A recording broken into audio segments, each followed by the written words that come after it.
मैंने दांत साफ किए, दैट ऑल्सो पास्ट सेंटेंस। मैंने दांत साफ किए, मैंने की इंग्लिश क्या होगी बेटा? आई आई, आई वेरी एम गुड। अब साफ किए, साफ किए को अब देखो, अब इस तरह करना, ये देखो पिक्चर में, तो what is that?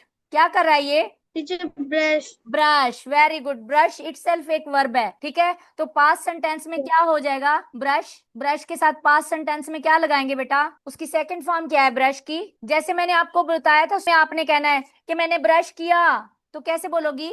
I I brush teeth. Brushed, ED लगाओगी बेटा, ED, that is the one. Yes. I brushed my teeth, how will you say? I brushed, ED लगाओगी, I brushed my teeth, how will you say? I brush my teeth. Excellent. आपने ऐसे बोलना है, आई woke up. Woke up जैसे मैंने जागी, मैं जाग गई। I woke up early in yes. The morning, then I went to the bathroom, मैं बाथरूम गई। आई वॉश्ड माई फेस, मैंने फेस अपना वॉश किया। Then I brushed my teeth, brushed ED लगाना, ये वाली ईडी, ओके।